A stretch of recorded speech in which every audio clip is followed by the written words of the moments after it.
পম্পাস কিচেনে আপনাদের সবাইকে স্বাগত।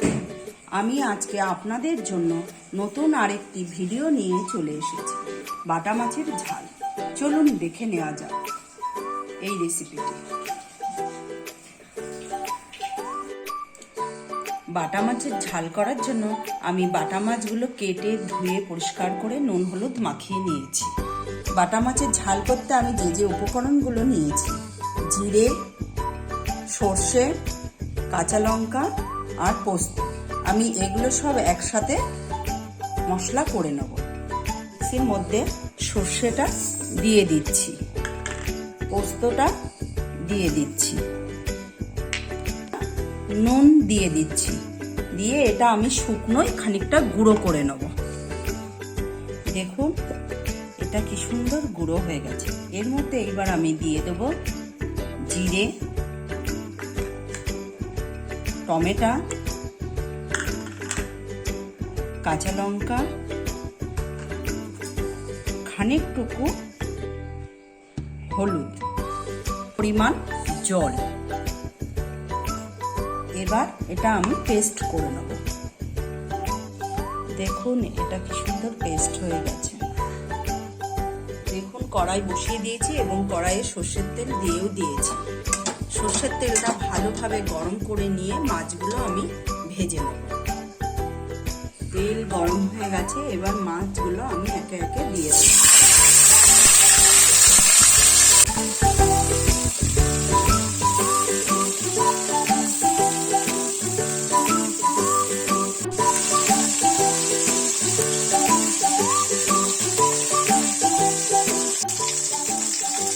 এবার মাছগুলো আমি উল্টে দেব।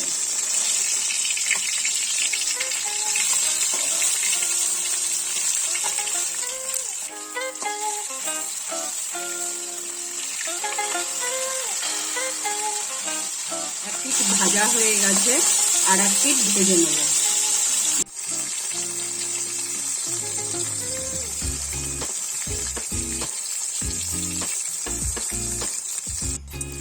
মাছগুলো আমার ভাজা হয়ে গেছে, এবার মাছগুলো আমি তুলে নেব।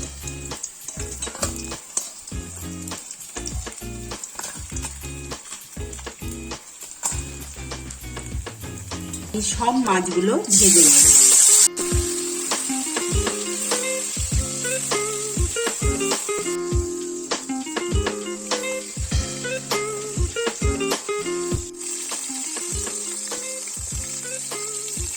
মাছগুলো সব আমার ভাজা হয়ে গেছে। এর মধ্যে আমি একটু পাঁচফোড়ন দিয়ে দেবো, একটুখানি টমেটো দিয়ে দেবো, যে মশলাটা আমি করে রেখেছি সেই মশলাটা আমি দিয়ে দেবো।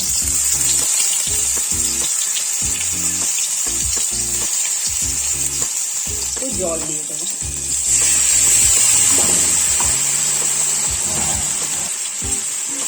এবার আমি এটা একটু ভালো করে কষে নেব।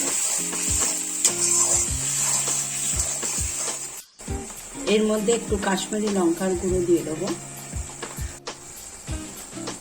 এর মধ্যে অল্প পরিমাণে চিনি দিয়ে দেবো, দিয়ে এটা ভালোভাবে একটু কষতে থাকবো।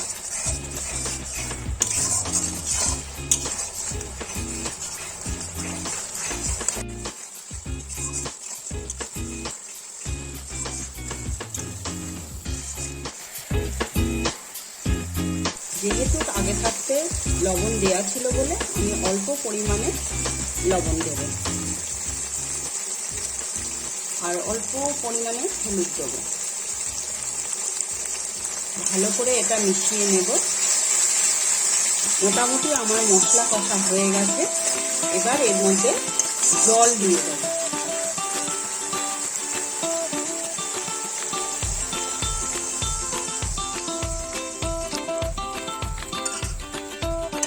ভালো করে এটা মিশিয়ে নেব। এবার ফুটে গেলে মাছগুলো আমি দিয়ে দেব। দেখুন এটা ফুটে গিয়েছে, এবার মাছগুলো আমি একে একে সব ছেড়ে দেব।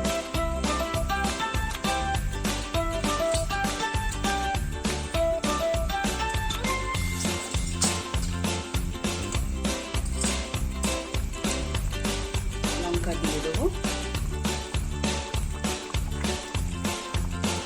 দিয়ে এটা আমি মোটামুটি 10 মিনিটের জন্য হতে দেবো। দিয়ে ঢাকা চাপা দিয়ে দিচ্ছি। এবার 10 মিনিট হয়ে গেছে, ঢাকাটা আমি তুলে নিচ্ছি।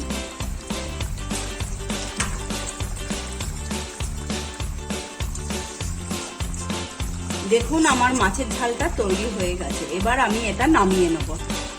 এই রেসিপিটা আপনাদের কেমন লাগলো তা অবশ্যই কমেন্ট করে জানাবেন এবং আমার চ্যানেলটিকে লাইক, শেয়ার অ্যান্ড সাবস্ক্রাইব করবেন। পাশের বেল আইকনটি অল করে দেবেন যাতে সবার প্রথমে আমি ভিডিও ছাড়লে আপনাদের কাছে পৌঁছে যায়। ধন্যবাদ।